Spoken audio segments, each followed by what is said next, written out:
Un problème universel chez tous les bricoleurs que je connais. Mais genre, probablement tous les gens qui me regardent vont se sentir concernés par cette vidéo. Sauf, bon, d'accord, quelques exceptions, genre qui? Benjamin Workshop, le mec il est pas humain, ça compte pas, c'est une exception. On tombe tous dans ce putain de piège des 90%. Peu importe le projet qu'on a à faire, on avance, on fait le projet jusqu'à 90%. Parfois même on lâche avant.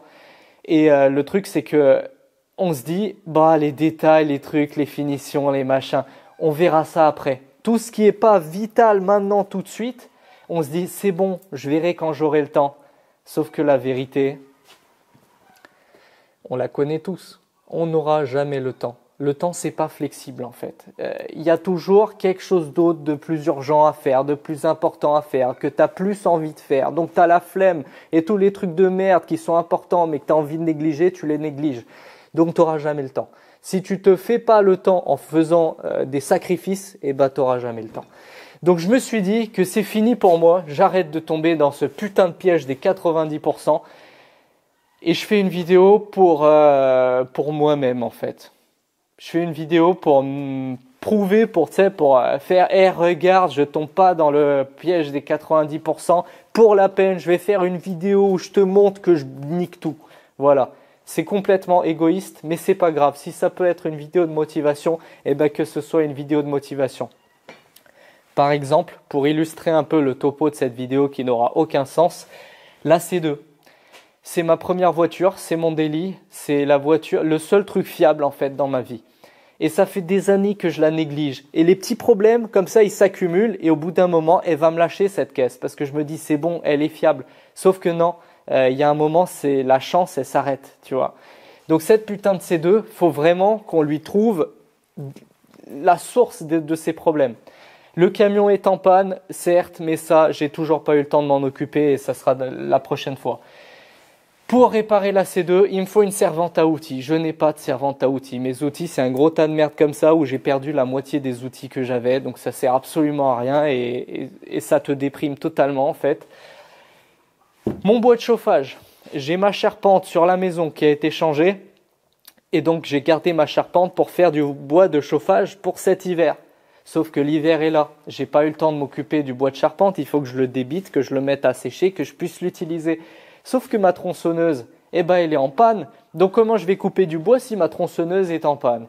Voilà, donc il faut que je répare ma tronçonneuse pour pouvoir faire le bois. Fun fact concernant mon tas de bois, j'ai 2 débroussailleuses, les 2 sont en panne. Donc je ne peux pas débroussailler autour du tas de bois parce que mes débroussailleuses, elles ne marchent pas. Pareil, j'ai fait l'atelier parce que je voulais aller vite, je voulais faire l'atelier, machin. J'ai pris les choses dans le mauvais sens. La toiture, elle est percée, donc j'ai mis mes machines, mais il pleut sur mes machines et il y a des trous qui sont en train de s'agrandir parce que le bois pourrit. Plus le trou, eh ben, il se fait mouiller, bah, plus le bois il pourrit. Donc, est-ce que tu vois ce que j'essaye de te dire? J'ai des bâtons dans les roues dans chaque chose que je fais parce que tout est en panne. Le pont est en panne, la C2, les machins, la toiture trouée. Tu sais quoi? Aujourd'hui, c'est fini. Avoir un pont élévateur, c'est bien, mais s'il marche pas, ça sert à rien. Donc, le but est aujourd'hui de le remettre d'aplomb pour qu'il fonctionne et qu'il fonctionne bien. Pour remplacer ces espèces de pads en caoutchouc tout crevés, il faut remplacer ces vis toutes crevées. Donc malheureusement, elles sont complètement fossilisées et abîmées par la vie. Donc là, pour les sortir, c'est absolument impossible avec un tournevis. Il y a 2 possibilités. La première, c'est la méthode gentille, sympathique, avec un tournevis à frapper.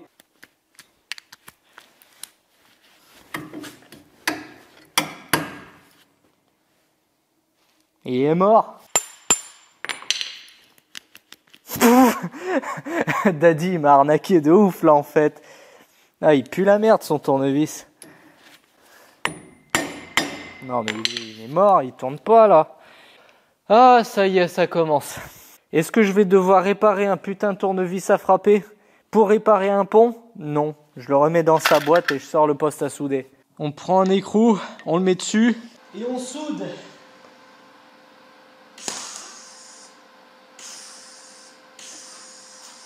Ça dit que tu arrêtes de faire de la merde Mon poste à souder vient de mourir. Ok, j'arrête de paniquer, j'ai trouvé le coupable. C'est la pince de masse qui s'est sectionnée en fait.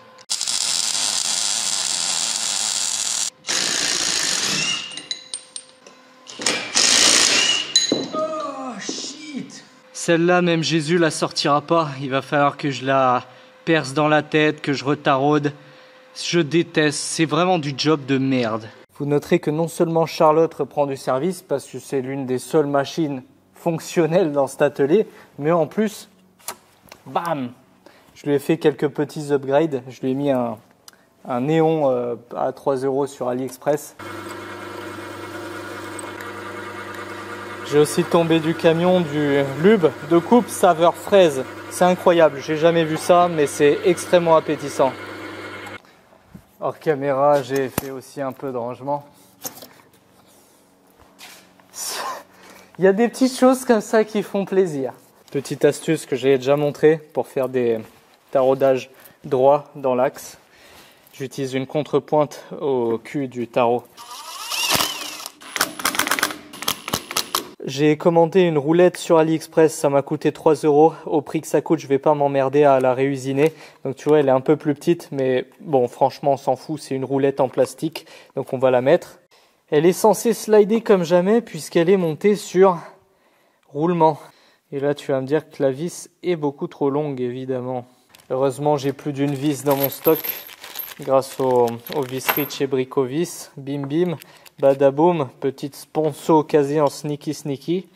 Tu vois la roulette, pour qu'elle tourne bien, il faut que seulement la portée centrale du roulement soit bridée et pas l'extérieur, tu vois, faut pas que ça frotte sur le côté.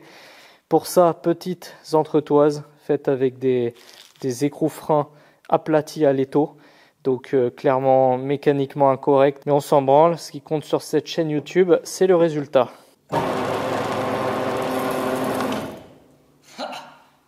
Yeah boy! A priori, pour la partie électrique, le diagnostic est plutôt simple. A priori, ça se trouve, c'est pas du tout ça et je raconte de la merde, mais le souci, c'est que ces contacteurs-là, en fait, quand on active, quand on allume le système, ces trucs-là, ils ne contactent rien du tout quand on appuie sur les boutons et ce voyant ne s'allume pas. À mon avis, c'est tout simplement ce transformateur de commande. Parce qu'en fait, ça, c'est comme des gros relais. Pour kicker le 380 volts, il leur faut du 24 volts. Tu vois, il y a un bobinage dedans, ça clic-clic. Et là, ça clic-clic, rien du tout. Donc, je vais checker. À mon avis, c'est ça. Donc, j'espère que c'est ça. Là, je suis censé avoir 24 volts. Il y a absolument zéro. Et pour vérifier est-ce que le courant alternatif arrive bien entre le 0 et le 380, voilà, 420 volts, nickel. Donc on coupe le jus et on le remplace. Donc là, merci, grand merci à un abonné qui a tombé ça, de l'école ou un truc du genre. À peine je les ai, je leur trouve déjà une utilité à ces pinces longues. C'est vraiment, vraiment pratique. Regardez ce que j'ai trouvé sous le transfo. Hein? Bah non. Bah non, en fait, il n'y a rien du tout. Bah, je comprends pas, il a l'air impeccable le truc. Ça crame pas un transfo, ça a aucun sens. Écoute, avant de tout casser et tout démonter, on va juste mettre celui-là en mode test. Et on va voir si ça se trouve, en fait, c'était même pas ça et mon voltmètre il déconne. On va voir si on a du 24 volts. Bah non, 0 volts. Après réflexion, j'ai démonté le transformateur neuf que j'avais monté et j'ai remis l'ancien parce que je me suis rendu compte qu'au tout début du clip, je me suis mis en volt continu. Donc en fait, j'ai mesuré s'il y avait 24 volts continu aux bornes du transformateur, mais c'est un putain de transformateur alternatif, il n'y a pas de redresseur. Donc comme tu peux voir, je fais un peu de tout dans ma vie, mais je suis bon dans rien. Donc je fais que de la merde. Donc là en fait, on revérifie. Et c'est bien ce que je disais au début, un transformateur, ça meurt jamais. Donc là c'est bon, en fait on a de la tension et c'est absolument pas de la faute du transformateur. Donc il va falloir qu'on creuse. Alors vous allez me dire, là il y a un fusible, check ça. C'est pas ça, parce que je l'ai déjà vérifié. Tiens, juste pour rire, test de continuité. Voilà, nickel. Forcément, on est sur la chaîne Ultimate Making et quand il y a une panne, c'est une panne de merde. C'est toujours un truc de merde que tu trouveras jamais. Bon, on est quelques temps plus tard et j'ai diagnostiqué en fait les problèmes. Il n'y a même pas un problème, il y en a 3. On commence par le moins important. Je ne sais pas si tu te rappelles tout à l'heure, je me suis fié à l'ampoule. Je me suis dit, l'ampoule, vu qu'elle est reliée en direct au transformateur, le transformateur est mort. Alors, il s'avère qu'en creusant un petit peu plus, il n'y a pas d'ampoule. En fait, elle a juste été enlevée, tout simplement. Donc voilà, ça déjà, ça m'a induit en erreur. En plus de mon histoire de voltmètre, là, c'était très con de ma part. Donc, il n'y a pas d'ampoule. Ça, c'est pas grave, on va la changer. Deuxième souci qu'on aurait peut-être eu du mal à diagnostiquer, c'est que ce bouton fonctionne. Donc lui, il contacte bien. Et le bouton d'en dessous, il ne fonctionne pas. Donc je vais te montrer ça au voltmètre. On va faire un simple test de continuité sur le bouton d'au-dessus. Il fonctionne. Le bouton d'en dessous ne fonctionne pas. Voilà, donc rien que ça... C'est une panne de merde et en fait la fumée qu'on a vue tout à l'heure sur le transformateur, c'était lui qui faisait un contact de merde et qui a fait des, je sais pas, des étincelles, du cramé et qui a mis du cramé sur les autres composants parce qu'il se trouve pile au milieu, là où j'ai trouvé la suie tout à l'heure. Troisième problème et le plus grave et le plus évident d'ailleurs, concerne la sécurité de la chaîne. Alors j'aurais dû m'en douter, le truc tenait avec des riselants, tu vois. Il est complètement explosé, donc tu peux constater que les morceaux se baladent dedans. Le fil, il se balade dedans, donc il n'y a absolument rien qui fonctionne là-dedans. J'ai ouvert ça, il y a des petits morceaux de contacteurs qui se baladaient à l'intérieur. Donc je ne vois pas comment ce truc a pu fonctionner, sauf en shuntant la sécurité. Comment tu peux fracasser à ce point cette pièce, alors que cette pièce est protégée par un carter de tôle de 5 mm par-dessus, qui ne subit absolument aucun souci, sauf si la chaîne pète. Et à mon avis, il y a un truc qui est très louche, parce que cette chaîne n'a aucune usure, elle est absolument neuve. Et je me dis que, à mon avis, cette chaîne a déjà pété. Elle a dû fouetter sa grand-mère, ça a explosé tout ce système, ça a explosé ce truc, et ce truc qui a dû se satelliser dedans de façon très violente. Et c'est ça qui a pu exploser ce machin-là. Donc ce pont a probablement déjà eu un accident. Je suis peut-être un drama boy, mais ma théorie, elle ne peut qu'être valable. Exploser le capteur, ça peut arriver que si la roulette elle se fracasse, la chaîne se prend dedans et l'arrache. Donc voilà, j'aurais dû commencer par là, tout simplement. Bon, du coup, pour cette histoire de clic-clic de contacteur qui est explosé, je vais te montrer pourquoi, si tu es adepte de la charte du rat, tu as gagné au jeu de la vie. Article 10, tu stockeras plein de merde en te disant qu'un jour, ça servira. Illustration. Quand j'étais tout petit comme ça, je devais avoir genre 8 ans, 10 ans, je sais même plus. J'ai chouravé des boîtes de roumain, du grand-père. Et ces boîtes du grand-père, regarde-moi ça, ce qu'il y a dedans. Je sais même pas de quand elle date, cette boîte. Il n'y a pas genre une date dessus? Bon, je sais pas, peu importe, le grand-père, il buvait du café comme un gros porc et fumait comme un gros porc, du coup il est mort très jeune comme un gros porc, et il mettait ses bordels dans des petites boîtes comme ça. Et tu vois, regarde, ça c'est des... Bon, il y a des flotteurs de carbu, il y a des boisseaux de carbu, il y a des morceaux de trucs de chambre à air, il y a des serrures, il y a des billes de roulement, et oh, un clic-clic, contacteur à tonton Staline, qui est absolument neuf. Alors, me demandez pas où est-ce qu'il l'a chourave. Je savais qu'il était dans cette boîte et je l'ai gardé pendant des années et des années. L'anthrax des vis, c'est le même que d'origine. Yeah boy. Réparation effectuée. Donc, j'ai mis le clic-clic du grand-père. Et je l'ai relié au circuit. Et là, tu vois, lorsque la chaîne elle se détend trop, clic, clic, pile poil le bon anthrax, pile poil la bonne pièce. Et j'ai plus confiance en un truc de Staline de 1970 qu'un truc AliExpress tout pourrave. Donc voilà. Qu'est-ce que j'ai fait d'autre? La roulette qu'on a changée tout à l'heure par un truc AliExpress. Je le sentais pas. J'avais un mauvais pressentiment. Je me suis dit, elle est pas assez épaisse et la chaîne, elle a une probabilité de glisser soit au-dessus, soit en dessous. Et le truc, il bascule, il clique et la chaîne, elle se détend. Enfin, j'ai appris une chose dans la vie, c'est quand il y a un doute, il n'y a pas de doute. S'il y a une chance qu'il y a un truc qui merde, c'est que ça va merder à un moment donné. Donc j'ai swappé la roulette avec une roue de skateboard.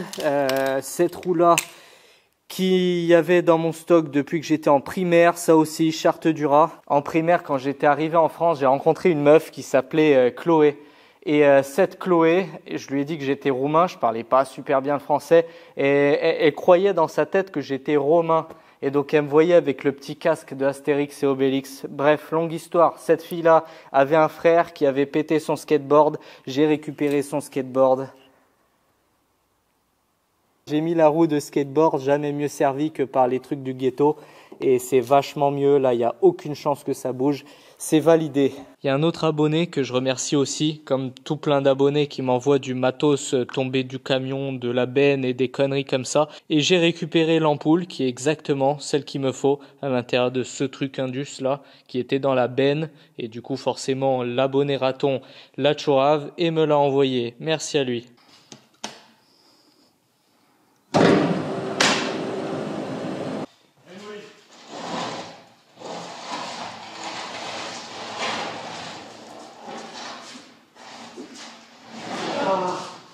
Pourquoi c'est si lourd? Je suis comme de...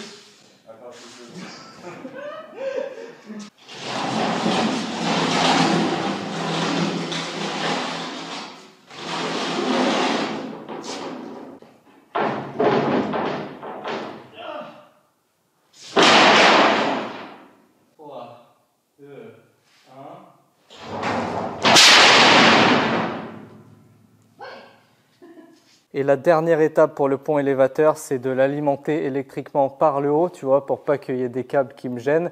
Donc on va les faire courir comme ça en direct du compteur. Ce qui devait arriver un jour dans ma vie arriva aujourd'hui. Je me suis pété la gueule de l'échelle. Donc en fait, l'échelle là-bas, elle s'est décrochée avec moi dessus.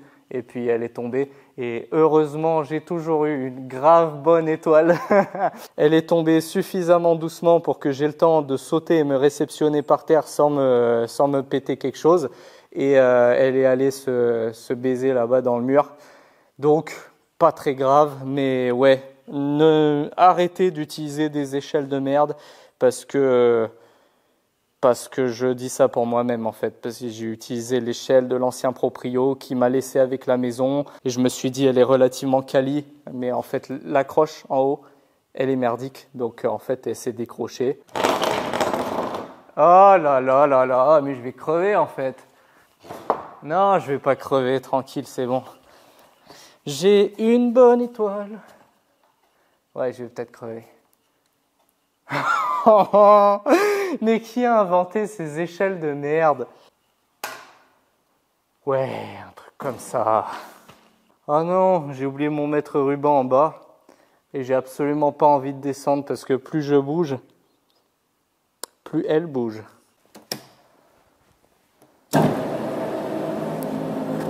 Yeah boy! Quand on a acheté la maison, on a regardé les charpentes et on s'est dit oh, la charpente elle est nickel, ça craint rien, surtout que moi j'avais zéro expérience. Donc on s'est dit ouais tranquille, c'est bon, il n'y a rien à faire. Alors oui, le bois est en bon état, sauf qu'en fait il y a des trous partout. Trous, trous, trous, et ça c'est que ce qu'on a de ce côté. Trous, ici aussi il y a des trous partout. Dans les granges en face, dans les granges de l'autre côté, ce qui fait une surface absolument monstrueuse de tuiles explosées. Donc voilà l'état moyen des tuiles de la maison, complètement explosées par la vie, complètement poreuses. Et encore, là j'ai de la chance parce que celle-là elle est en un seul morceau. Et ouais, les tuiles losanges introuvables, si tu les achètes neuves, ça coûte 4 € la tuile, c'est hors de prix. Et là j'ai demandé à des charpentiers. Pour toute la surface, il faut compter 20 000 € de tuiles. Et avec la main d'œuvre, on doit compter dans les 70 000 €. Combien? Morale de l'histoire, je suis allé ratonner des tuiles d'occasion sur le bon coin et pas des losanges. Il y a une marche qui est pas bonne et elles sont pas du tout de la même longueur. Donc ça s'emboîte de façon très nulle, mais on va faire ce qu'on peut avec ce qu'on a et on va essayer de boucher les trous avec des tuiles pas compatibles. Qu'est-ce que tu disais l'autre fois là? Qu'elles ont toutes pris le gel ces putes? Oui, elles sont toutes mortes. Enfin, toutes mortes, ouais. 60% qui sont à remplacer. Oh waouh, elles sont bien grignotées. Il y a eu des ratons sur mon toit? Ça casse pas à la main, mais presque. Et ouais, le gel, la tuile devient vieille, poreuse. Le gel rentre dans les pores de la tuile et la fait exploser. Bon, je vais pas filmer pendant 3 ans et demi, hein. Ça sera juste un mini clip. Parce que concrètement, faut qu'on avance. Waouh! Comment ça glisse la mousse! Ah, la mousse, ça glisse sec. Il y a un décalage de merde. Ils ont fait un décalage pour rien. T'es mal le trou. T'es mal la taille. Donc en gros, on coupe là. Ouais, bah du coup, faut qu'on continue, c'est ça. Un patch de fait. Plus qu'à faire 700 mètres carrés de plus. Allez, c'est parti, on est chaud. Ah bah tiens, baiser, baiser, baiser, baiser, baiser. Ici par exemple, on a un petit souci de type structurel, de type Bluetooth sur ma poutre. Non, non, non, non, non, traverse pas mec. Waouh. Oh là là, bon, bah voilà, tu vois la typologie du travail qu'on a à faire et à quel point c'est un détail qui est pas si détail que ça. Je vais aller en rechercher. Tous les 30-40, ok.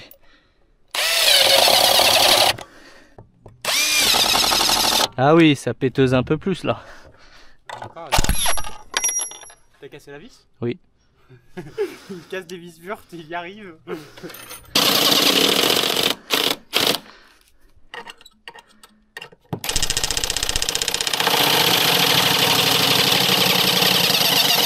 Elle est partie dans le néant celle-là. Ça va le faire? Ouais, ça va le faire. Ici, du coup, on fait quoi? Bah, on enlève la pourriture et on met le liton, on le fait reposer sur, on le fait directement sur le, ouais, sur le pisé. Alors, ouais. faut ouvrir plus haut, j'ai pas ouvert. Ouais, je m'en occupe. La toiture, c'est à peu près fait. Toutes les tuiles que tu vois qui s'emboîtent pas très bien, et bah, c'est les tuiles qu'on a rajoutées. Donc beaucoup de taf qui a été fait. Ça pleut. Il pleut plus. Donc merci au copain charpentier qui m'a filé un coup de main et qui m'a appris comment faire parce que ça m'a carrément sauvé. Les autres jours, j'ai bossé tout seul comme un grand, mais la première journée, il m'a formé quoi entre guillemets. Donc merci à lui. La toiture, aka ce que j'avais le moins envie de faire, c'est fait, presque fait. Il y a encore une zone que j'ai pas fait avec des tuiles canal qui ont glissé, donc elles sont toutes barrées. Et une cheminée à démolir parce que l'eau coule dedans et ça pourrit le plancher. Tu vois, il y a des empilements de 3 tuiles à la fois parce que celles du haut, elles ont glissé et cette cheminée à démolir. Oh la Maria la Macarena, ay caramba fuccherino. Ça, j'ai pas fait. Enfin bon, on verra ça plus tard. En tout cas, il faut qu'on répare plein d'autres trucs. Mais pour réparer des trucs, il nous faut des outils. Merci Diego. Bah oui, il nous faut des outils et comme j'ai dit dans l'intro, mes outils actuellement c'est un gros tas de merde comme ça, par terre, qui gît sur ma nouvelle Béatrice. Donc il va nous falloir une servante. Ainsi, maintenant qu'on a un sol rigide sur lequel on peut faire rouler ce qui s'appelle une roue, qui a été inventée depuis des millénaires mais que j'ai pas connu encore cette technologie, j'ai acheté ma première servante. Alors celle-là, j'ai fait un super bon coup. J'ai trouvé ça dans un déstockage. C'est une servante Sam. Donc Sam Outillage, probablement que vous connaissez pas. C'est connu que dans le 42. C'est une marque qui est dans le 42 en fait. Garantie à vie. La marque elle est centenaire et tout. Ils font de l'outillage depuis plus de 100 ans. Donc voilà, ils sont concurrents en direct de Facom, etc. Sauf que Facom, tout le monde connaît. Sam Outillage, il n'y a pas grand monde qui connaît, à part dans le 42. Donc ça c'est très quali, c'est un de leurs vieux modèles de servante, hein. C'est tout en métal, plié en France, etc. Donc ça, elle est vraiment super quali et super rigide. Et je me suis fait avec une servante d'usinage. Donc ça c'est mon étage préféré. J'ai fait une organisation custom et tout ça. Je chine depuis des années. J'ai trouvé des Palmer 10 € pièce. forcément j'ai acheté. J'ai même trouvé un pied magnétique, le plus tuning de la planète. Je l'ai payé 12 €, fortement négocié celui-là. Donc voilà, pied magnétique. Je préfère acheter du matériel ancien et passer 3 ans à chiner toutes les annonces de la planète plutôt que d'acheter de la chinoiserie. Je me suis rendu compte que des fois tu tombes sur des opportunités de malade. Il suffit de prendre le temps. Il y a des coups à faire, mais il faut prendre le temps. J'ai mis mes forêts avec des espèces de petits trucs en caoutchouc comme ça. Du coup, Sam, ils m'ont envoyé, ils m'ont sponsorisé cette servante. Ça, c'est un modèle plus récent qu'ils ont fait. C'est leur modèle entrée de gamme, on va dire. C'est pas la plus tuning. Il n'y a pas le verrouillage, par exemple, des étages. C'est-à-dire que je peux ouvrir plusieurs étages à la fois, mais franchement, c'est ce que je voulais parce que je déteste les trucs anti-basculement. Genre quand il faut ouvrir un étage à la fois, moi ça m'énerve, ça me fait péter un câble. Donc la servante vide et je me suis mis mes outils à moi. Parce que ce que j'aime pas trop dans les servantes du commerce, c'est que non seulement tu les achètes pleines, elles coûtent trop cher, donc je peux pas les payer. Mais en plus, tu as plein d'étages où tu as des outils que tu te sers jamais. What's in my servant challenge? Alors je l'ai pas complètement fini, mais là tu vois j'ai fait, oh putain il manque des trucs, ma nature me rattrape, je commence déjà à sortir les choses de la servante et aller les perdre ailleurs, ça c'est pas cool. Là, ça m'a été offert par le pote aux gens, j'y tiens. Mon premier étage des outils que j'utilise le plus possible, notamment mes cliquets, mes branliquets Special Ford. Tu sais, ce que tu tournes avec le manche et il clique et il tourne. Donc ça, c'est vraiment, je peux plus m'en passer de ces outils-là. Petite clé à molette, je me en sers tout le temps. Le tournevis avec les douilles, la petite clé dynamo, une clé à pipe de 10 que je me sers tout le temps pour serrer des turbos, des trucs comme ça. Et ensuite, donc j'ai pas fini les autres. Mais en gros, ici, il y aura tous mes outils Torx. Pareil, ça c'est du SAM outillage. Je vais mettre mes clés à tuyauter pour les raccords de frein et les espèces de trucs spéciaux.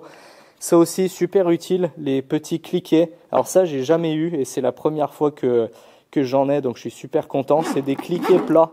Tu peux pas forcer dessus, mais c'est vraiment super pratique quand tu es dans un endroit peu accessible. Tu rentres juste ça, comme ça, plié, et tu fais clic, clic, clic, clic, clic. Et c'est vraiment trop bien. Et là, le rayon pince utile, tu vois.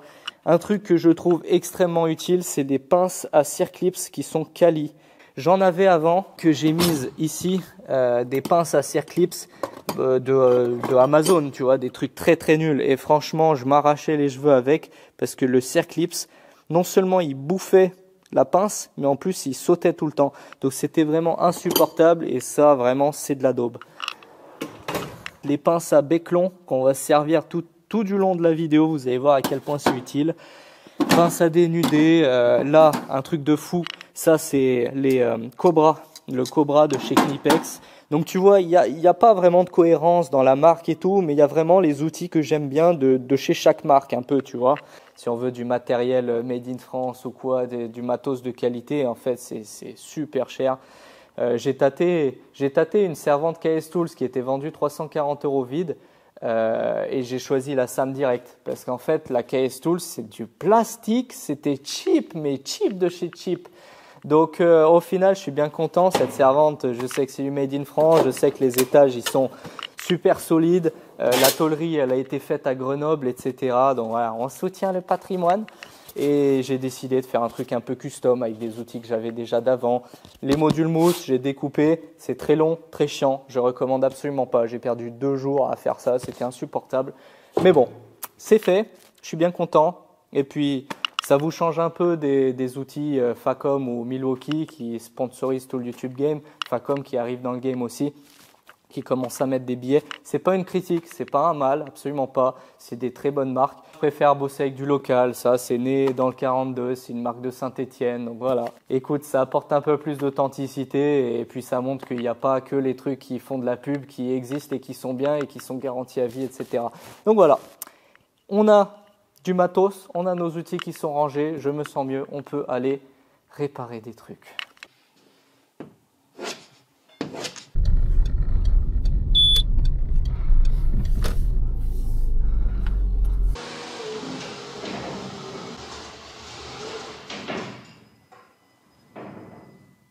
Alors cette C2, il serait peut-être temps qu'on s'en occupe. Vous la connaissez à force, c'est ma première voiture, c'est toujours mon délit. Pourquoi je roule toujours en C2? C'est ridicule, je sais, cette voiture, elle est dégueulasse à crever. Elle avance pas, elle a 60 chevaux, tu ne fais rien avec 60 chevaux. Elle consomme trop pour sa motorisation. Elle te fout la honte à chaque fois que tu la sors. C'est un putain de pot de yaourt, une voiture de jeune permis. Mais putain, qu'est-ce qu'elle est fiable. Et cette voiture m'a permis de dépenser, mais genre quasiment 0 € en 7 ans. Donc concrètement, si j'en suis à là aujourd'hui, si j'ai pu mettre 20 000 balles dans un atelier, c'est parce que j'ai pas fait ce que font d'autres gens, c'est-à-dire claquer de l'argent dans des bagnoles pour se faire plaisir. Moi aussi, j'ai envie d'une voiture sportive, une voiture avec un moteur cool, une voiture qui me fait bander. Moi aussi, j'ai des voitures de rêve que j'aurai pas tout de suite parce que j'ai choisi d'acheter des tours et des fraiseuses en panne plutôt que des voitures qui me font plaisir. Voilà, elle est là la vérité. Je sais pas si c'est un bon choix de vie, à mon avis, pas du tout. Mais enfin bref, elle cale à froid. Tu la démarres, tu veux partir, elle cale. Donc, plusieurs possibilités, pas le temps de niaiser, on va tout changer. Les bobines, on les change. Capteur de température, on va le changer. On va mettre un capteur plus long.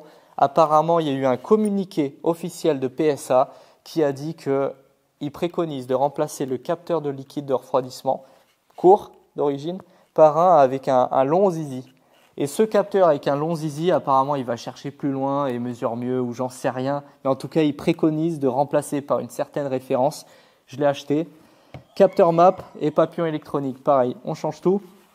Le liquide de frein, il a peut-être l'âge de la voiture. Concrètement, elle freine, donc je me suis dit, on verra ça plus tard, mais c'est pas comme ça qu'on est censé raisonner. Les pneus qui sont lisses à changer, les feux arrière gauche qui sont morts. Et enfin, on supprime le son Citroën, le fameux bip de merde.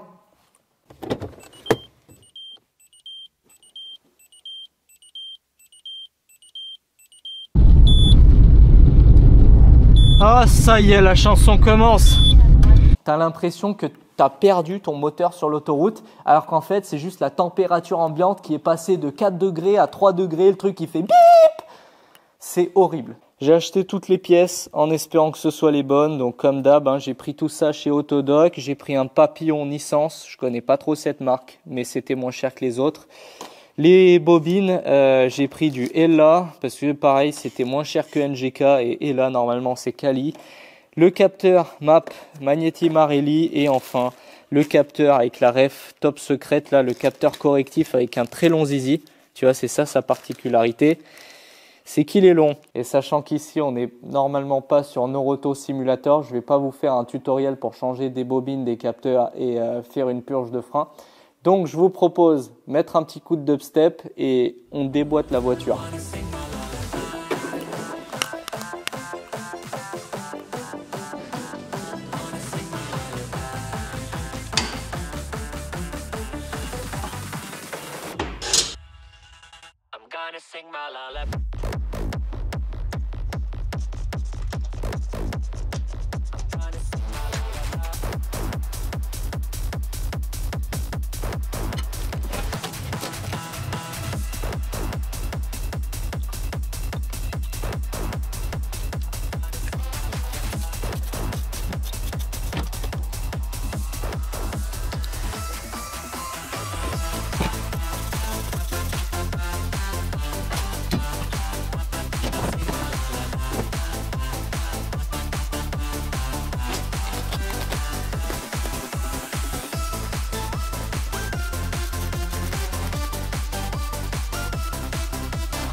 Comme d'habitude, je remercie Autodoc de sponsoriser cette vidéo. Donc les pièces viennent de chez eux. Et pour ceux qui ne connaissent pas, c'est un peu le leader européen des pièces automobiles en ligne.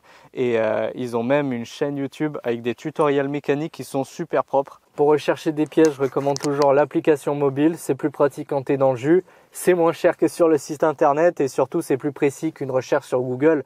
Si on tape capteur map C2 sur Google, on a 40 000 résultats et on n'est pas sûr que ce soit bon. Alors que là, première méthode, on rentre le modèle de véhicule et on cherche les pièces. Mais ma méthode préférée, c'est de relever tout simplement la référence d'origine constructeur qui est directement sur la pièce. Et bim, on a exactement toutes les références 100% compatibles. Et si jamais c'est pas compatible ou il y a un souci, de toute manière, vous avez 200 jours pour envoyer la pièce gratuitement.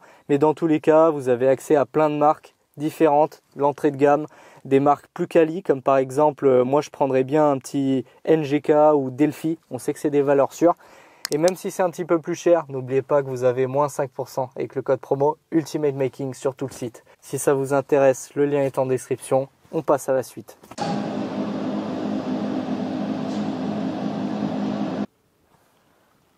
Je peux vous garantir que ça fait vraiment tout bizarre de regarder pour la première fois sa voiture par en dessous.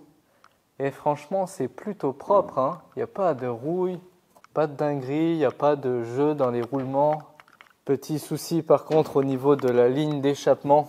Tu vois qu'elle n'est pas du tout à sa place et que le support ici, il est pété. Parce qu'en fait, la vérité, c'est que j'ai fait un créneau et ici, il y avait une bordure que j'avais pas vue. Et du coup, je me suis pris l'échappement dans la bordure, ça l'a tassé, donc ça l'a déformé. Tu vois, il s'est plié par là-bas et ça a pété le support. Et depuis, l'échappement fait mais, parce que du coup, lui, il branle comme ça. En tout cas, c'était une super idée d'avoir mis des éclairages par en dessous. Regarde, tu vois en dessous comme s'il faisait jour.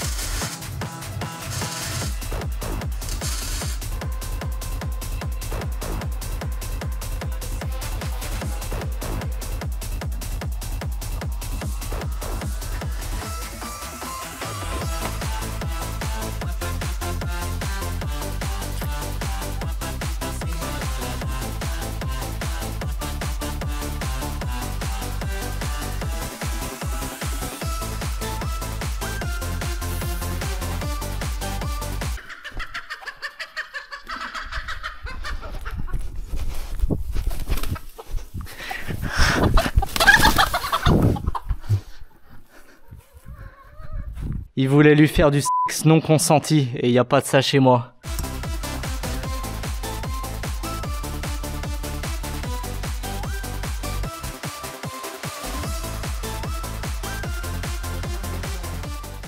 Normalement, c'est réglé côté freinage, côté tout ça.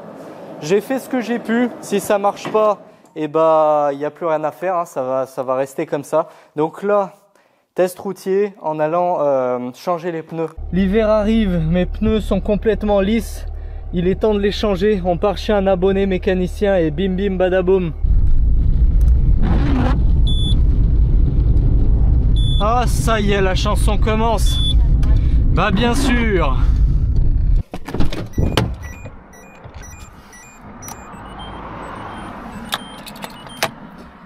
Waouh, garage des Princes, ça c'est pim ça. Je suis timide moi de base. T'es timide toi?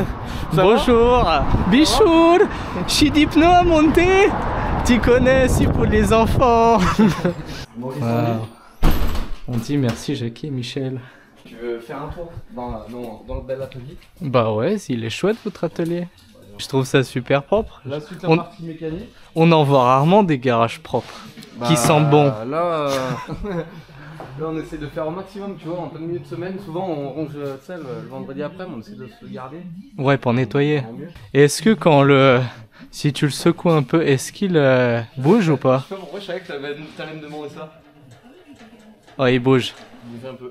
Chez Peugeot, ça, c'est pas pour critiquer, hein, mais regarde ça, c'est la chaîne de distribution de les arbres à cam. Mais elle a pété. Elles pètent toutes. Mais il est gros Et l'atelier. là, toute la partie carrosserie. Comment ça sent la peinture? Ouais, par contre, ouais, bah, faut que tu rentres. Petit pain dedans. Ouais, il peint dans la cabine, t'as déjà vu? Non. T'as jamais vu? Non, j'ai jamais vu de cabine.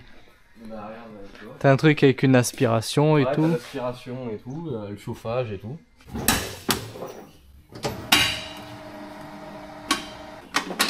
Est-ce que ça va bien ces tailles de pont? Ouais. C'est pas des flancs tout étroits là où Ouais. tu te... Carrément. Ah oui, le suivre. Et tout neuf en plus. Fais ça bien.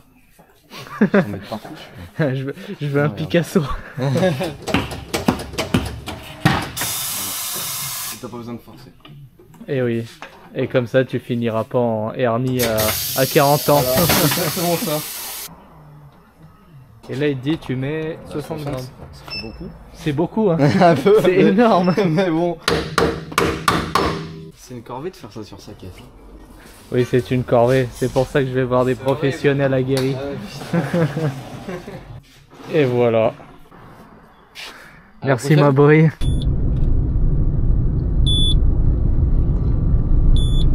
Oh. Ok, demain, on se lève de bonne heure. On est de retour avec des pneus neufs. Pour l'instant, côté freinage, il n'y a pas de problème, c'est nickel. Côté démarrage, pour l'instant, ça va. Mais j'ai pas essayé assez de démarrage sur une période assez longue pour pouvoir justifier que mon problème a disparu. Donc scientifiquement, je peux pas me prononcer encore. Et il faut dire qu'il fait relativement chaud dehors en ce moment. Il fait genre 18 degrés. Donc voilà, c'est pas la même chose que de démarrer à 10. Donc pour l'instant, je me prononce pas. On s'occupe maintenant des feux arrière gauche. Je suis très déçu, il n'y a absolument aucune corrosion sur la platine. Par contre, un problème qui est archi connu chez Peugeot, Citroën, c'est la patte de masse. La masse, on la verra pas là d'ici comme ça à la caméra, mais la patte de masse, elle a cramé, elle a fondu et il y a du noir dessus. Donc j'ai sorti la patte, elle a l'air plutôt clean au niveau de la masse, c'est le fil vert et jaune. Mais ce que je vais faire, c'est ce que beaucoup de gens font, je vais souder un autre fil ici sur la platine. La platine, c'est du zinc, donc tu peux directement souder dessus. J'ai soudé un fil qui ponte la masse directement, je le fais dégager par derrière et puis voilà. Et je le relie derrière avec un wagot de merde. C'est de la merde, mais ça va marcher.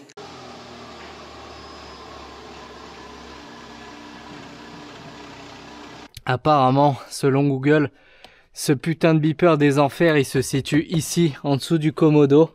Ah ah! Petite pute, je te vois, c'est celui-là. Juste en dessous du volant. Mauvaise nouvelle pour ce bip. J'ai débranché des connecteurs un par un, j'ai mis l'antivol en défaut, j'ai mis d'autres trucs en défaut, j'ai éteint l'écran.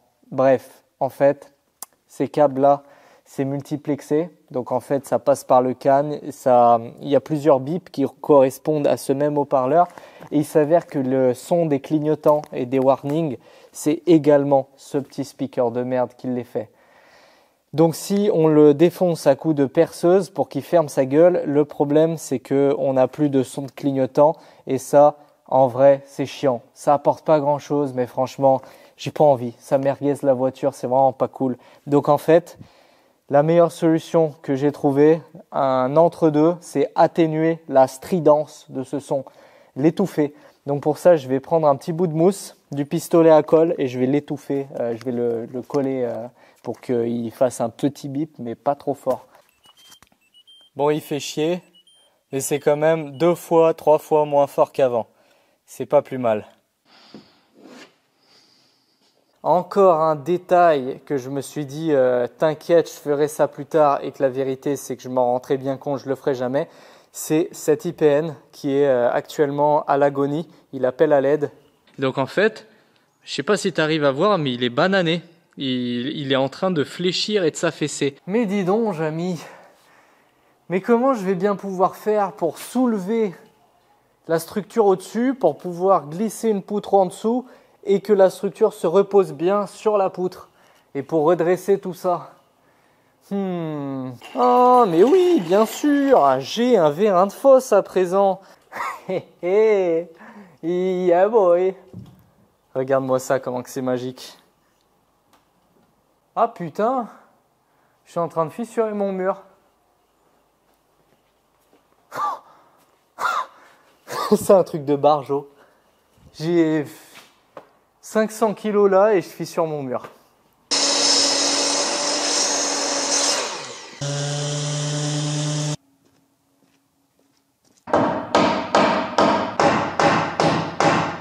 Écoute, ça m'a l'air plutôt pas mal, plutôt aligné et il n'y a plus qu'à relâcher la pression ici. Yeah boy. C'est nickel, c'est parfait. Ça n'a absolument pas bougé, ça veut dire que cette poutre, elle porte absolument tout le poids. Et enfin, j'ai soudé à la poutre des petites pattes psychologiques comme ça. J'ai vraiment fait ça à l'arrache. Mais ce qui compte, c'est le résultat. Et le résultat final, c'est que c'est super stable. Avant, quand je sautais ici, ça faisait boing, boing et je sentais tout le bois se déformer. Alors que là, j'ai l'impression de... Bah voilà, je saute sur un truc dur en fait. Donc ça, c'est vraiment, vraiment cool. Et je suis content de l'avoir fait. Ouf, magnifique tronçonneuse.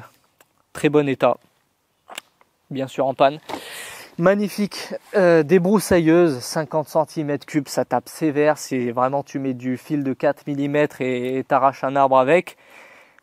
En panne. Et petite débroussailleuse, très mignon le petit chouchou, en panne. Là tu constateras que j'ai déconné. Comment ça se fait que tout est en panne? Et en fait c'est très simple, j'ai fait des choix qui sont questionnables. Si tu t'y connais un peu ou si tu as déjà regardé les prix, si tu veux une vraie tronçonneuse, un truc qui marche, pas une arnaque sur le bon coin, un vieux boomer qui te vend sa merde, tu prends une Husqvarna un peu quali, quand t'en as besoin, tu la kicks, elle démarre, tu tronçonnes, et c'est entre 500 et 1000 euros. Si tu veux une débroussailleuse pareil, qui est fiable, que tu vas acheter une fois et qui va fonctionner, une Stihl ou un truc un peu quali, 500, 600, 700, 800 euros, c'est super cher comme matériel. Donc en fait, ces milliers d'euros là, j'ai préféré les mettre, t'as vu, dans mon atelier tout simplement. Et je me suis dit que ces outils là, je les ai récupérés soit gratuitement, soit pour 20 balles, on me les a filés chez des abonnés. En fait c'est des abonnés, ça c'est Jean Terrassement, ça c'est un abonné sur Clermont-Ferrand, enfin bref, voilà. Du matos donné / pas cher. Et je me suis dit, je vais le réparer, il n'y a pas de problème. J'aime bien réparer des trucs, mais sauf que, en fait, quand tu arrives dans un cercle infernal où tu peux plus avancer parce qu'il n'y a plus rien qui marche, même tes outils pour réparer des outils ne marchent pas, et c'est la recette magique pour faire une dépression. Donc, aujourd'hui, on ne va pas faire de dépression parce qu'on va tout réparer, j'espère. On va peut-être pouvoir avancer. C'est parti. Pour la débroussailleuse, je vais commencer par la grosse. Parce que la grosse, là, c'est une Maculoche. Maculoche. Ça existe, ça, comme marque. Je connais absolument pas et apparemment Google ne connaît pas non plus. Donc concrètement, les pièces pour ce modèle vont être difficiles à trouver. Et ça va être très probablement pas du tout rentable de la réparer. Mais on va voir déjà ce qu'elle a. Première évidence, la tirette, elle tire plus grand chose. Elle a l'air d'avoir ramassé toute sa vie, donc tu vois qu'elle a pris tarif. Mais si on arrive à la réparer, c'est le jackpot, parce qu'elle doit taper super fort. Pour info, le modèle Maculoche Elite 2010 BT, je connais pas, probablement vous non plus. Mais en tout cas, première chose qu'on va faire, c'est qu'on va démonter entièrement la tirette, voir ce qu'elle a.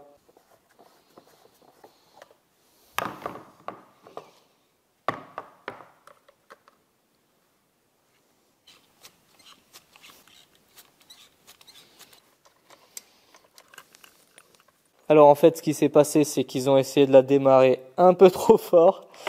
Sûrement que la corde, elle a pété. La fixation de la corde, elle était là. Ils ont percé, ils ont fait un énorme nœud de l'autre côté, à l'arrache, comme ça, un vieux nœud dégueulasse. Et ce vieux nœud dégueulasse, il se coince. Il bloque à l'intérieur du ressort. Donc en fait, la tirette, elle tire plus rien du tout. Bon, j'ai fait de la merde, j'ai fait de la giga merde et je me suis retrouvé avec le ressort complètement déspiralé. Mais là, je suis dans la merde parce qu'il va falloir que je le réenroule. J'ai essayé, ça fait 1 heure que j'essaye de le refaire avec les doigts, tu sais, l'enrouler comme ça, mais ça m'arrache la peau, c'est genre... Technique du ghetto, si lui il part dans ma tête, je suis finito pipo, donc protection faciale. Ah oui, ça marche trop bien. Oula, oula, oula, je le vois. Aïe, aïe, aïe, aïe, aïe. Voilà, d'accord, voilà. Voilà pourquoi j'ai dit de la protection. Ah, quelle emmerde.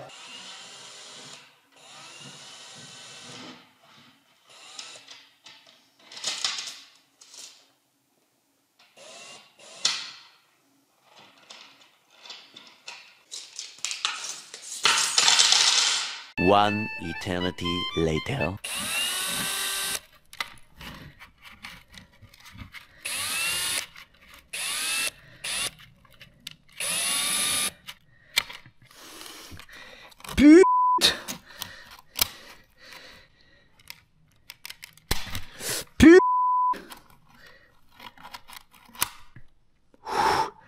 Bouge pas. Bouge pas. Putain! Ok. Ok. Ok.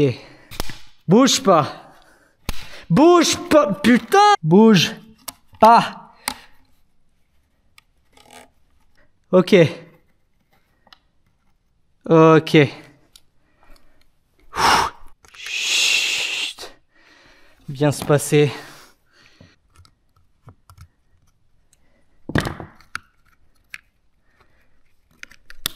Oh là là là là.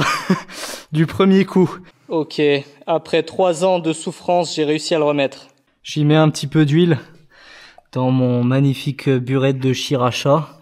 Un peu d'huile pour que les spires du ressort et glissent mieux entre elles, c'est ce qu'on fait en horlogerie. Sauf que bon, en horlogerie, on spignole et on met des huiles spéciales pour chaque composant. Parce que tu sais, il y a des histoires de viscosité et tout ça. Enfin bref, on s'en tape. Hop là, j'y repasse le câble avec la fameuse pince qui m'a servi toute la vidéo. Et... ouais, écoute, ça devrait le faire. Ouais, en fait, à remonter, c'est branler avec le cul. Putain! Sans de la daube, hein.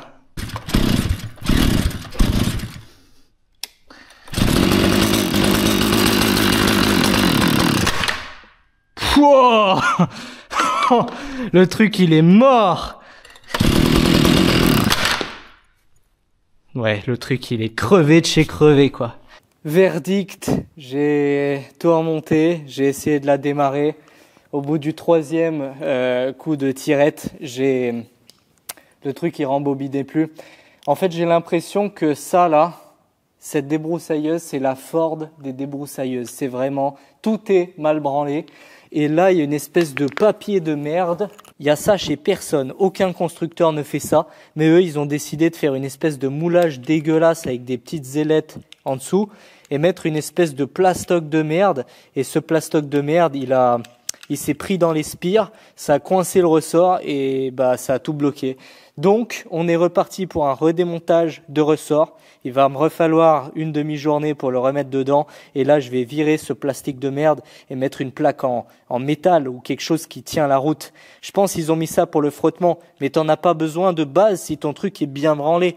Donc, super, Ford. Merci, ma couloche. Ma couloche va te faire en couloche.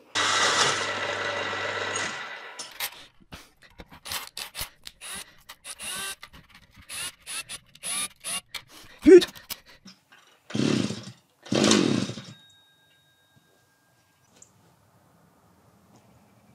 Cette poulie de lanceur, j'avais pas fait gaffe, mais elle est complètement explosée. Non seulement la corde, elle est trop courte vu qu'elle était pétée, mais en plus le nœud passe au travers le plastique parce qu'il y a une fissure interne. Bref, irrattrapable, poubelle. J'ai réussi à retrouver un lanceur neuf pour 15 €. J'ai acheté et on va le remonter.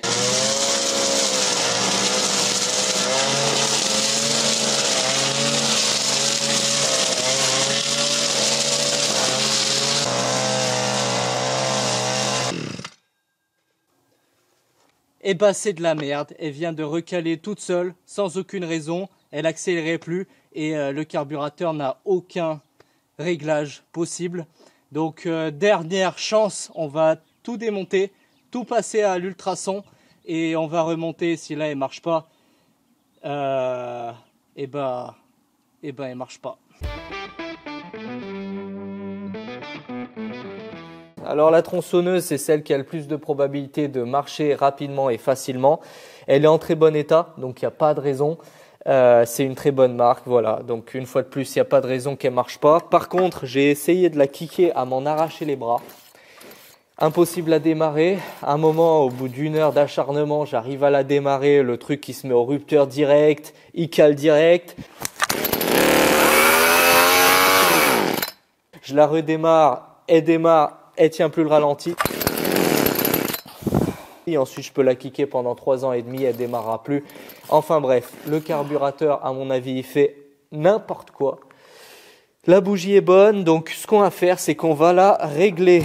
On va attendre qu'elle se stabilise avant de faire quoi que ce soit. Là, je tourne, le réglage, il ne se passe absolument rien. Je ne touche rien.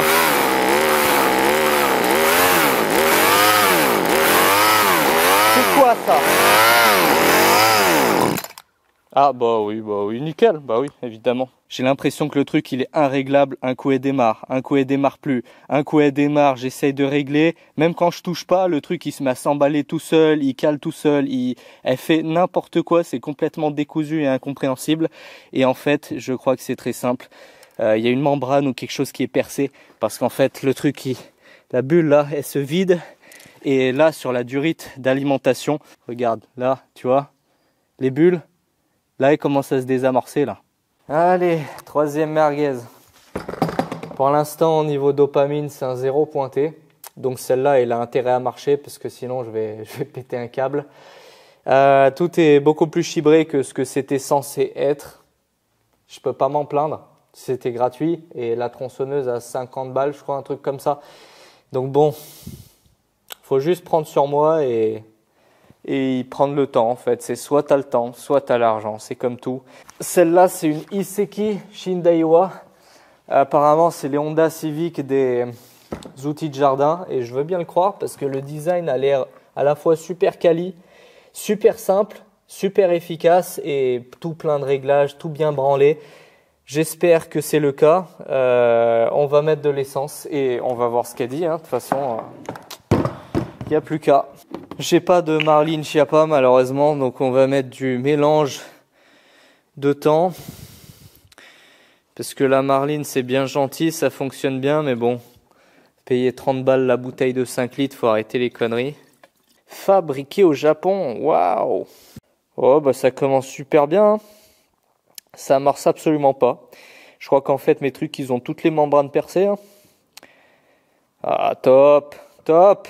Tout le truc, il est complètement explosé. À l'intérieur, ça tient avec des riselants. La durite de mise à l'air du réservoir, elle est écrasée. Ça, c'était la durite de mise à l'air. Elle a été serrée ici sur le carbu. Donc ça, déjà, c'est mort. Ici, il n'y a qu'une durite, mais là, il y a un téton qui est à l'air. Ce téton-là, il ne relie à rien. Donc, je sais pas si c'est normal. Bon, on a du boulot, hein? J'ai complètement craqué mon slibert. Je suis allé acheter tous les kits de joints et de membranes pour refaire entièrement tous les carburateurs de toutes ces putains de merguez de merde. Je suis allé chez MC Motoculture à Montbrison. Ils ont tout en stock. Je suis allé, ils ont regardé les carbus, ils m'ont tout donné. Merci, au revoir. C'est vraiment un super magasin.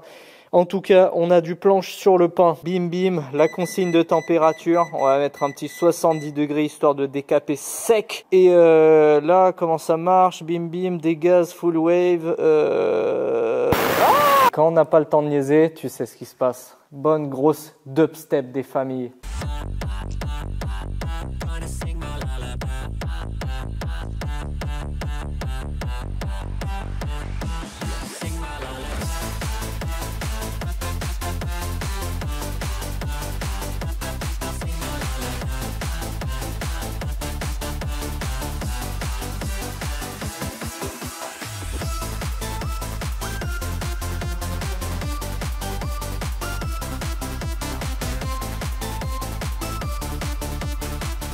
J'ai tout passé à l'ultrason, il reste plus qu'à remonter les membranes dans le bon ordre, sachant que ça correspond pas trop à la notice. Là, j'ai 2 fois les mêmes feuilles, donc j'ai aucune putain d'idée de comment faire. Mais bon, je vais tenter un truc, je remonte et on essaye.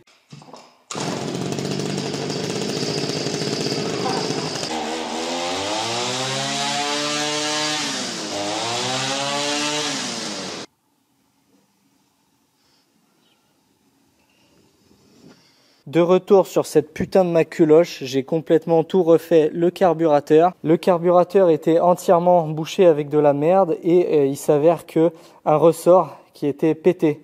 Donc je sais pas si tu vois, il y a une spire qui est fissurée. Donc le ressort en fait il est pété quoi. Donc j'ai sorti ma boîte de ressorts magiques accumulée sur toute une vie et j'ai refabriqué le bon ressort. J'ai tout remonté. Tiens!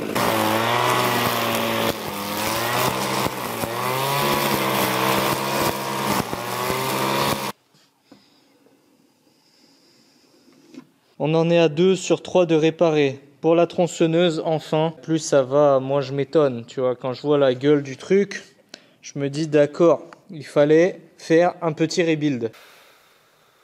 C'est fatigant, hein. J'étais en train de commencer à démonter le carbu avant de me rendre compte que le kit joint que j'ai acheté, le kit membrane, c'est pas le bon. Et j'ai eu le même problème sur une débroussailleuse. En fait, sur les 3 kits que j'ai achetés, il y en a 2 qui n'étaient pas les bons. Pourtant, je suis allé en boutique avec mes carburateurs démontés dans la main. On a pris les références qui étaient inscrites dessus, les modèles, les références de la machine, etc.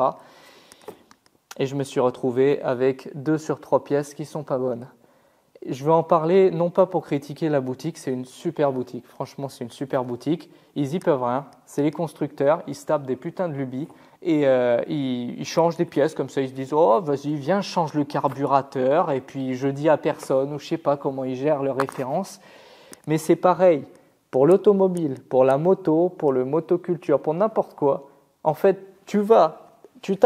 parfois tu vas avec ta voiture, à chaque fois ils te demandent ouais c'est quoi votre plaque et c'est quoi votre moteur, tu donnes en boutique physique et ils te donnent ton kit embrayage ou tes suspensions, tu le montes et tu te rends compte qu'en fait c'est pas le bon embrayage.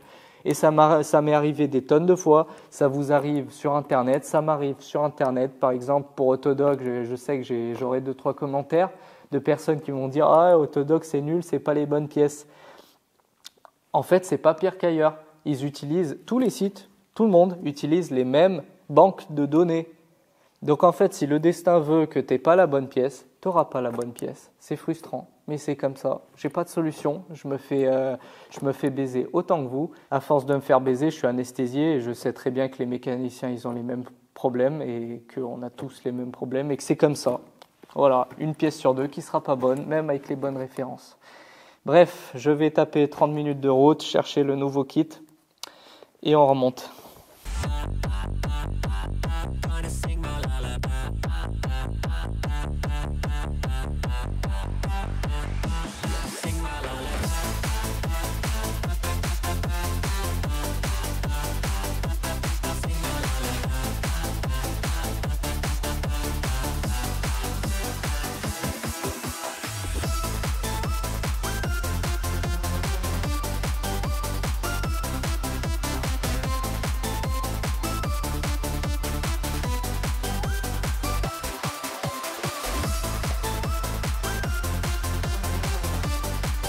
Le problème de déjaugeage était dû en fait aux durites qui étaient sèches à crever et complètement fissurées. Donc voilà, il y avait des fuites. Donc en fait, je repasse de la durite propre. C'est ultra chiant à faire. J'ai repercé les trous parce que les trous sont trop petits d'origine. Bref, longue histoire, je remonte et on teste.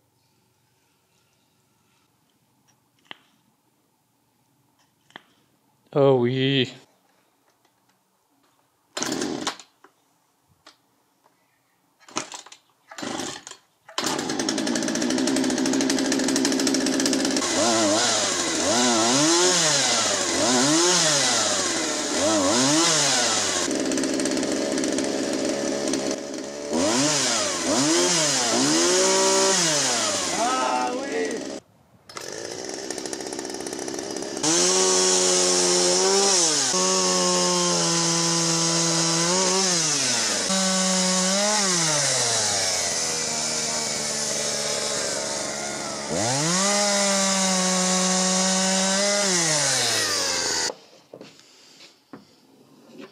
Nouvelle vie, nouvel atelier, nouveau projet. Ça signifie que j'en ai marre de faire de la merde en soudure notamment. Parce que vous savez, je soude pas spécifiquement mal, je suis pas si mauvais que ça, mais à chaque fois que je soude des métaux ferreux, je fais de la merde. Parce que je mets moitié du gaz recommandé sur la buse. Par exemple, si je dois mettre 12 litres minute, j'en mets 7. Parce que ça coûte trop cher. Et en plus, je mets les ampères plus élevés que ce qu'il faut pour aller beaucoup plus vite. Donc ça donne des soudures dégueulasses, médiocres. C'est pas du bon boulot, c'est de la grosse merde. Mais le problème, c'est que mon argon, je cramais une bouteille par semaine, ça me coûtait 140 balles. Donc c'est pas viable en fait. Je me faisais littéralement ouvrir en deux. Et il était temps de prendre un contrat. Mais alors des contrats, il y en a plusieurs et je vais t'en lire un devis que j'avais fait faire. Contrat de location pour 3 ans, 279 € hors taxe. Ça fait que toute taxe comprise, t'en as pour genre 350 balles le contrat sur 3 ans. Et ensuite la bouteille, c'est-à-dire la recharge, si j'ai bien compris, hein, parce que c'est ce qu'ils m'ont dit. Donc j'ai chiffré pour la bouteille 10 mètres cubes et 4 mètres cubes. Et pour la 10 mètres cubes, 310 € hors taxe. Ça fait qu'à chaque fois que tu vides ta bonbonne, tu vas la faire recharger 400 balles. Ta ligne, boum, 400 balles, toute taxe comprise. Donc, j'ai pété un câble et je me suis dit qu'en fait, la soudure, c'était pas fait pour moi. Sauf que j'ai rencontré un gazier que je connaissais absolument pas à un salon de l'industrie à Lyon. Messer, c'est pas sponsor. Je paye mon contrat comme tout le monde. Comme d'habitude, grâce au piston de Christophe Lagarde. Christophe Lagarde qui est un ami de longue date et qui est un peu mon mentor de tout ce qui est soudage. Si vous cherchez un contrat de gaz et vous en avez marre de vous faire ouvrir par l'Inde Air Liquide et machin truc, allez voir Messer. Je vous mets le lien de Armand, le mail de Armand en description. Le harcelez pas pour rien du tout. Déjà, si tu es particulier, essaye même pas, ça sert à rien. Mais si vous avez une micro-entreprise et vous soudez un peu à votre compte, envoyez-lui un email, demandez un devis et puis voilà, ça coûte rien à personne. Super, on a une bonne grosse bonbonne avec plein de gaz pas cher, mais si on ne peut pas l'utiliser, ça sert à rien. Et il s'avère que pour l'instant, on ne peut absolument pas l'utiliser. Non seulement parce qu'elle est trop grosse pour passer sur mon rack du poste à souder, ce rack j'y tiens parce que c'est nostalgique. Stradi et Monsieur Jean se rappelleront qu'on a toujours avait ça en cours de PS au lycée. Donc ça c'est des haies de sport et ça c'est du cadre de lit. Donc voilà, souvenir. Et deuxième problème, et le plus grave à mon sens, c'est que là déjà on a une sortie qui est pas standard du tout.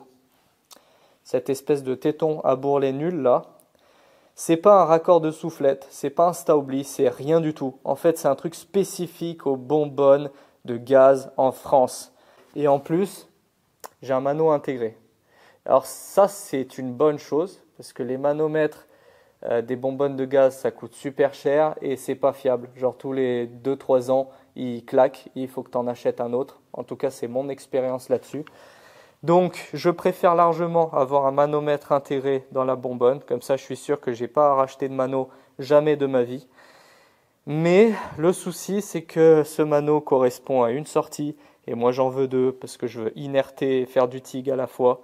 La réponse à mes soucis se trouve dans ce colis qui m'a été expédié sans surprise par Christophe Lagarde de la Ligue des soudeurs, puisque c'est la chaîne YouTube. Et les meilleurs soudeurs de France, c'est le championnat qu'il organise chaque année. Vous en avez peut-être entendu parler.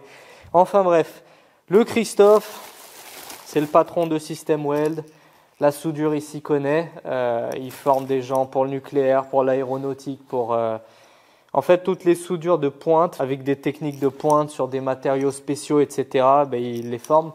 Parce que des soudeurs de ligne droite, il y en a plein, mais dès que tu veux tâter du titane, là, ça rigole moins. Et du coup, il avait ça en stock, des rotamètres de canalisation. Alors, je suis d'accord avec vous, jamais de la vie, j'aurais inventé ce mot pour taper sur Google et tomber sur cette référence. Jamais de la vie. La seule société que j'ai trouvée qui fabrique ce dispositif en France, c'est le Lorrain. Ils ne vendent pas en direct, donc c'est-à-dire qu'il faut passer par un réseau de distributeurs, t'appelles le commercial, il répond pas, t'appelles Bernard, t'appelles Michel, tu cours après les devis, tu te fais ouvrir en deux par les distributeurs. Même si j'aurais voulu l'acheter, je ne sais pas comment faire. En fait, donc concrètement, je ne peux pas te donner de bons plans à ce niveau-là parce que j'en ai pas. Et heureusement, moi, il y a Christophe Lagarde qui avait ça en stock, qui m'a dépanné. Donc merci infiniment Christophe. J'ai été tenté par la version AliExpress. Tu récupères juste les colonnes et tu te fais un T. Il y a moyen. Sauf que ça là, ça fuit. C'est-à-dire qu'en fait, même le robinet 100% fermé, le truc il fait pshhh, il fuit, il tourne tout seul. Donc c'est de la grosse merde. Franchement, c'est de la daube. La qualité, on dirait que c'est du plastique. Si c'est pas du plastique, en fait c'est totalement du plastique. J'en sais rien, c'est de la merde. J'ai pas mieux, mais on va monter ça et on sera bien content. C'est monté, c'est quali, c'est magnifique. Mais le problème maintenant, c'est qu'on n'a pas les embouts. Alors, qu'est-ce qu'on pourrait avoir? Ça m'a l'air pas mal, ça. Ah, tiens, ça monte. Ah, il y a un peu de jeu, mais ça monte. De toute façon, moi, j'ai une théorie. J'ai une théorie qui dit que NPT, BSP, métrique, ce que tu veux, on s'en branle. De toute manière, avec assez de téflon, il y a tout qui match. D'ailleurs, il y a un autre mystère que j'aimerais élucider avec vous. C'est le mystère de la Loctite.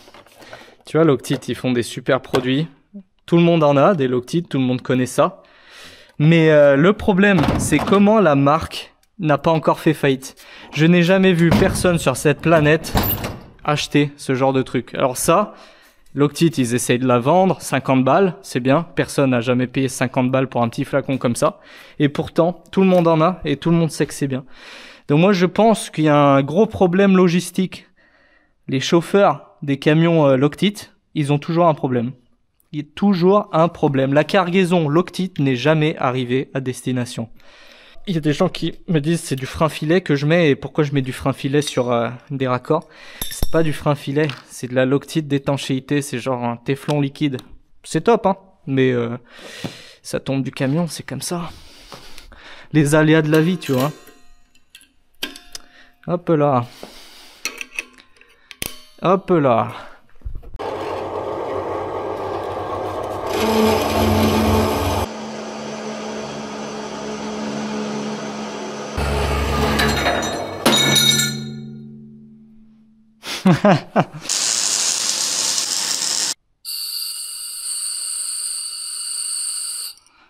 Yeah boy, yeah boy, ça c'est bon ça. Encore une chose de faite. Dans la dernière vidéo, j'ai aussi flexé mon nouveau compresseur. Alors il est tout beau, tout cher, tout fancy, tout neuf, tout nickel. Mais un compresseur sans réseau d'air, ça sert à rien. Ici, en sortie de compresseur, on a un robinet avec un raccord 3/4 2 pouces, je sais pas quoi mes couilles, qui est la sortie principale du compresseur. Donc il va falloir la faire passer de l'autre côté dans l'atelier. Là, on avait un réseau existant que je vais découper et tout arracher. Et de l'autre côté du mur, j'ai fait un perçage pour faire sortir les tuyaux. Et après, j'ai réfléchi, je me suis posé 2 secondes et je me suis rendu compte qu'en fait, un réseau d'air, ça se fait pas comme ça en claquant des doigts. Il faut beaucoup de planification. Il faut que tu saches exactement où tu vas faire toutes tes sorties, calculer tes sections. Parce que si ta section est trop petite, bah, la sableuse, avec le débit qu'elle va manger, elle va arriver à sec. Donc en fait, il faut de la planification, il faut savoir en quoi tu fais le réseau et tu te rends vite compte que en fait, ça coûte beaucoup trop cher. Les tuyaux bleus industriels qu'utilisent tous les gens qui ont des sous, et ben en fait, c'est super cher. La solution à nos problèmes se situe dans cette boîte. Une chose est sûre, c'est que je veux absolument pas faire un réseau d'air chinois tout pourri avec du matos de AliExpress. Oui, peut-être tu t'en sortirais pour 300, 400 balles avec du truc de chinois. Mais en fait, le problème, c'est que tu passeras tes journées à courir après les fuites. Ton compresseur, il va déclencher H24 parce que bah, du coup, la cuve elle va se vider sans que tu fasses rien avec. Il va te retourner, il va te taper un joint de culasse, tu vas le laisser pour mort parce que tu auras la flemme de réparer les fuites et ensuite de réparer ton compresseur que tu auras payé 2000 balles et que tu auras cramé. Donc, je me connais, je veux un truc pas cher, je veux un truc quali. J'ai harcelé FlexDaddy, le fameux FlexDaddy, c'est toujours le même, de chez Flex Hydro, qui me fait toutes mes durites serties sur mesure. Tu vois, tous les durites de pelleteuse que j'utilise sur mes véhicules et tout. Incroyablement fiable. Il s'avère qu'ils avaient en stock chez Flexhydro du tuyau hydraulique comme ça pour faire des durites de pelleteuse, comme on appelle ça, des trucs agricoles, etc. Périmés.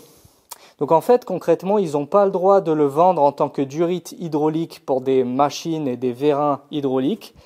Mais néanmoins, cette durite, elle est faite pour du 130 bars. Elle est neuve, juste qu'elle est un peu plus vieille que la normale. Et on va lui faire passer de l'air à l'intérieur à 10 bars. Donc très clairement, périmée ou pas, cette durite, elle va tenir 30 ans, il n'y a aucun problème. Ça là, c'est beaucoup moins cher, parce que du coup, comme je vous ai dit, ils ont pas, et concrètement, ils ne le vendent pas en tant que durite hydraulique. Et c'était dans leur stock. Donc, on a plein de durites qui m'a serti sur mesure, avec des raccords coudés ou des raccords droits. Il m'a mis tous les raccords en T. Oh putain, c'est tellement surdimensionné. Il va falloir qu'on tire les flexibles avec plein d'accroches pour pas que ça fasse guirlande, parce que le problème du souffle, c'est que c'est moche. Mais bon, je préfère que ce soit moche et que ce soit moins cher, plutôt que ce soit en apparence beau et pas fonctionnel. Là, dans ce trou, j'ai mon tuyau et je sais pas comment le choper et le sortir. Est-ce que par hasard, je t'ai déjà dit que c'était pratique les becs longs? Regarde-moi ça. Hop. Et voilà. Allez.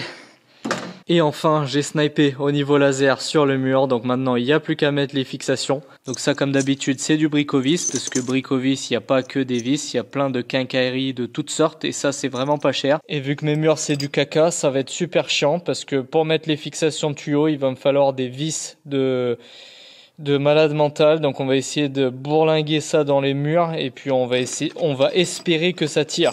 Le prolapse devrait être sympathique. Dubstep, c'est parti.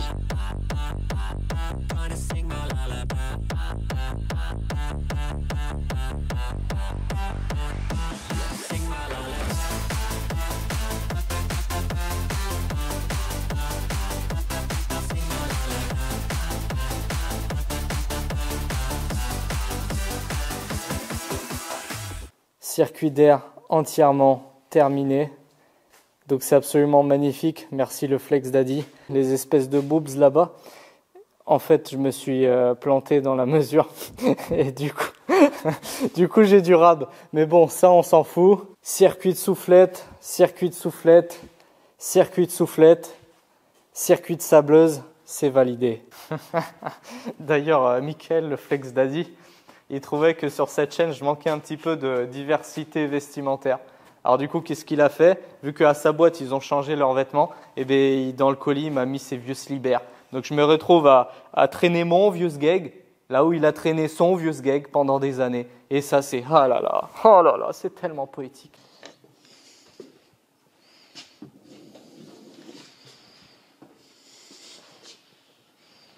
Brasserie du Bahut.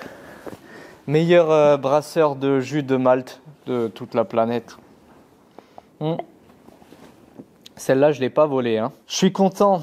J'ai réussi à régler un paquet de problèmes, un paquet de bâtons dans les roues. Il m'en reste encore des milliards, que ce soit en perso ou pour YouTube ou pour quoi que ce soit.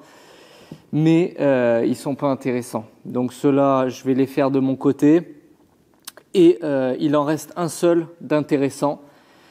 Un qui pèse 2,5 tonnes et qui traîne dans mon jardin. Un qui m'a coûté 5 500 €. Donc là, il y a intérêt de le réparer, ce fameux Pedro Van. J'ai toujours pas trouvé la panne. Elle est vraiment très chiante à trouver. Donc on verra ça dans la prochaine vidéo qui sortira d'ici un mois, je pense.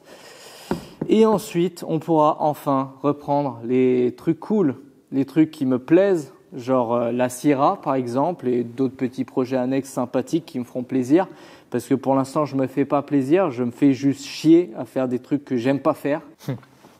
Et je me rends compte que c'est complètement ridicule de se plaindre. Parce qu'en fait, il y a juste un truc qui s'appelle la vie d'adulte. Et je suis en train de rentrer dedans.